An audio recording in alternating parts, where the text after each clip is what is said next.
आप सभी को मेरा नमस्कार। आज मैं आपको टाइमिंग गियर के बारे में बताऊंगा।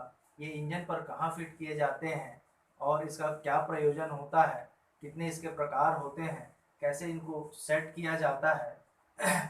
तो आज मैं इसके बारे में आपको बताऊंगा। तो जैसे कि हम जानते हैं कि जो कैम शाफ्ट होता है उसका जो प्रयोग है वाल्वों को ऑपरेट करने के लिए, वाल्व ऑपरेटिंग मैकेनिज्म के रूप में हम कैम शाफ्ट के द्वारा हम इन वाल्वों को समय पर खोलते हैं और बंद करते हैं। तो ये जो कैम शाफ्ट होता है क्रैंक शाफ्ट से ही ड्राइव लेता है। जैसे कि पिस्टन कनेक्टिंग रॉड के माध्यम से, इसमें पिस्टन जो है कनेक्टिंग रॉड के साथ में, क्रैंक शाफ्ट के साथ में ही जुड़ा हुआ होता है। अतः जो क्रैंक शाफ्ट के घूमने से पिस्टन अपने जो स्ट्रोक है, सक्शन, कंप्रेशन, पावर, एग्जॉस्ट, वह ऊपर नीचे चल करके अपने जो स्ट्रोक है उसको पूरे करता है। इससे क्रैंक शाफ्ट जो है उसको घूमना होता है। तो इन्हीं स्ट्रोकों के अनुसार निश्चित समय पर जो वाल्व होते हैं पोर्टों पर, इनलेट और एग्जॉस्ट जो पोर्ट होते हैं उसमें जो वाल्व होते हैं उनको निश्चित समय पर खुलना होता है और उनको बंद करना होता है। तो इस कार्य को करने के लिए हम वाल्व ऑपरेटिंग मैकेनिज्म, जिसके अंतर्गत कैम शाफ्ट के द्वारा उस मैकेनिज्म को चलाते हैं, ऑपरेट करते हैं। तो ये जो कैम शाफ्ट है इसी क्रैंक शाफ्ट से ही ड्राइव लेता है। इसको ड्राइव देने के लिए गियर या स्प्रॉकेट का उपयोग हम करते हैं, जिनको हम टाइमिंग गियर या इंजन टाइमिंग भी कहते हैं। कैम शाफ्ट के द्वारा जो वाल्व ऑपरेटिंग जो मैकेनिज्म है उसको चलाने के अलावा जो fuel injection pump diesel engine में तथा पेट्रोल इंजन में डिस्ट्रीब्यूटर को भी कैम शाफ्ट से ही चलाया जाता है।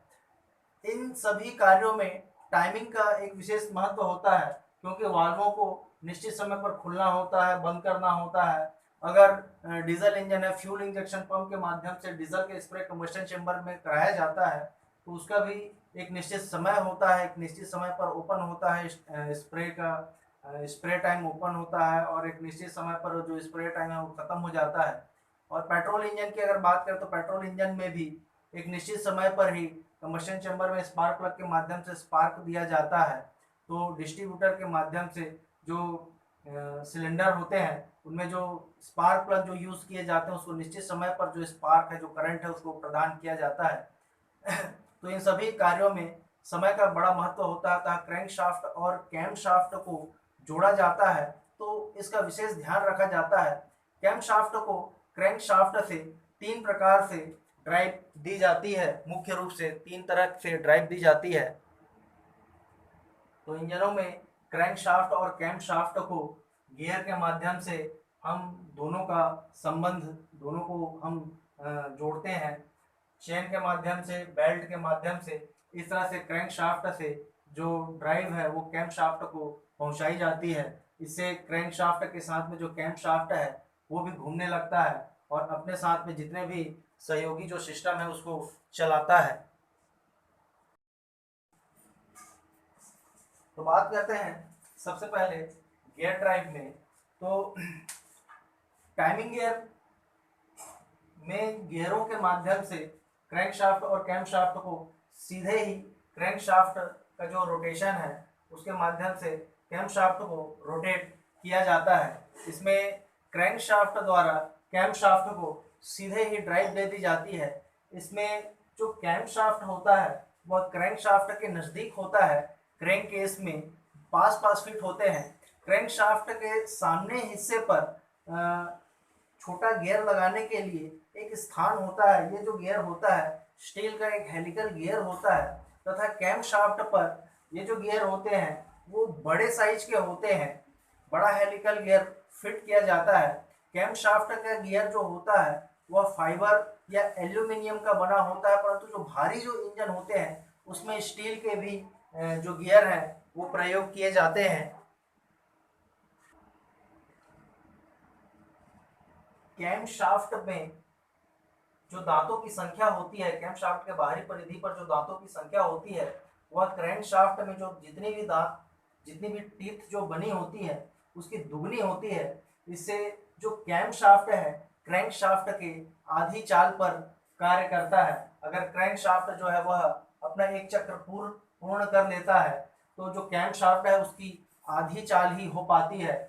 कैम्पशाफ्ट को पूरा एक चाल चलने के लिए, एक पूरा एक रोटेशन करने के लिए क्रैंकशाफ्ट को 2 बार चलना होता है, 2 बार उसको घूमना होता है। इसमें कैम्पशाफ्ट जो है वह क्रैंकशाफ्ट के विपरीत दिशा में घूमता है। अगर जो क्रैंकशाफ्ट है वह इस तरह से क्लॉकवाइज अगर घूमता है तो कैम्पशाफ्ट को एंटी क्लॉकवाइज घूमना होता है। कुछ जो इंजन होते हैं उसमें, कुछ इंजनों में टाइमिंग जो गियर होते हैं उनमें क्रैंक के गियर और कैम के गियर के बीच में एक आइडल गियर का भी प्रयोग करते हैं। इसमें क्या होता है, क्रैंक अगर क्लॉकवाइज अगर घूम रहा है तो जो आइडल गियर है वह एंटी क्लॉकवाइज घूमेगा। इससे जो कैम शाफ्ट है वह क्लॉकवाइज घूमने लगेगा। इसमें क्रैंक शाफ्ट जिस मोशन पर घूम रहा होता है उसी मोशन पर जो कैम शाफ्ट है उसको चलाया जाता है, उसी मोशन पर सेम डायरेक्शन में कैम जो है वह घूमने लगता है। इंजन डिसमेंटल करते समय क्रैंक शाफ्ट और कैम शाफ्ट के टाइमिंग मार्ग की जांच अवश्य कर लेनी चाहिए। जितने भी इंजन निर्माता है जो क्रैंक शाफ्ट और कैम शाफ्ट पर जो गियर जो यूज किए जाते हैं उसमें एक मार्क होता है, एक पॉइंटर होता है। तो जब भी इंजन को डिसमेंटल करें तो इन पॉइंटर को मिला लें और पिस्टन की जो स्थिति है उसको चेक कर लें गियरों को डिसमेंटल करने से पहले। और जब असेंबल करें, जब इंजन को हम बांधते हैं तो उस समय जब गियरों को फिट किया जाता है तो इन्हीं को मैचिंग करते हुए पिस्टन की स्थिति के अनुसार जो कैमशाफ्ट गियर है और क्रैंकशाफ्ट गियर है इनके जो मार्क हैं, टाइमिंग मार्क, इनको आपस में मैच कर लें और उसको फिट करें। अगर इसको हमने जो मैचिंग है उसको ठीक तरीके से नहीं किया, पिस्टन की स्थिति के अनुसार इनका जो मैचिंग है वह डिस्टर्ब हो गया तो इंजन जो है वह स्टार्ट नहीं हो पाएगा। क्योंकि इसी टाइमिंग के अनुसार ही जितने भी इंजन के जो सिस्टम है, टाइमिंग सिस्टम है, valve operating system, fuel injection system, spark timing system, ये सारे सिस्टम इनका जो टाइमिंग है वह डिस्टर्ब हो जाएगा।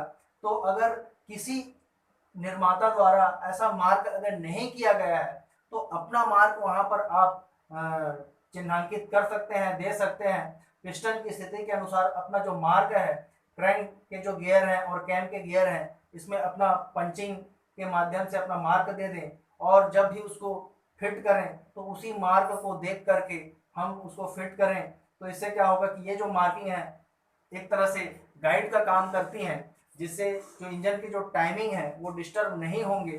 तो इसका विशेष ध्यान रखें फिट करते समय, इसका जो मैचिंग है।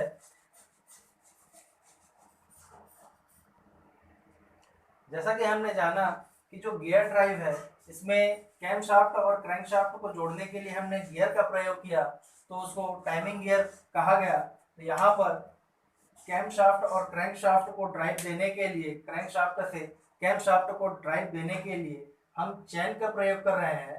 तो यहाँ पर हम इसको टाइमिंग चेन कहते हैं। यहाँ पर क्रैंक शाफ्ट पर एक स्प्रॉकेट का यूज किया जाता है और कैम शाफ्ट पर भी एक स्प्रॉकेट का यूज किया जाता है। इसमें भी जो क्रैंक शाफ्ट पर जो यूज किया जाने वाला स्प्रॉकेट है उसमें जो दांतों की संख्या है उससे कैम शाफ्ट की जो दांतों की संख्या है वह दुगनी होगी और इसको ड्राइव देने के लिए एक चेन का प्रयोग किया जाता है।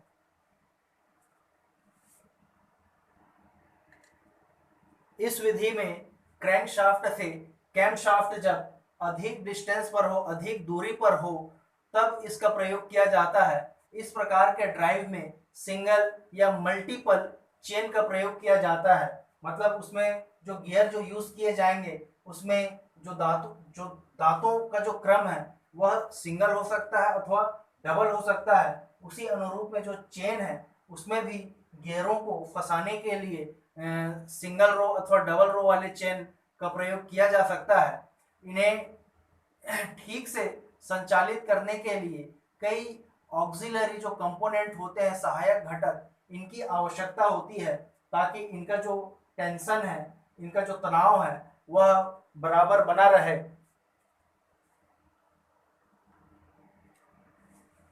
इस टाइमिंग चेन को सही तनाव देने के लिए हम इसमें ऑक्सिलरी कंपोनेंट के रूप में चेन टेंशनर, जो एक छोटा सा गियर होता है जिसको हम स्प्रिंग से लोडेड मैकेनिकल लोड दे सकते हैं अथवा इंजन का जो लुब्रिकेंट जो होता है उसी का प्रेशर से उसको हाइड्रोलिक लोड भी दे सकते हैं।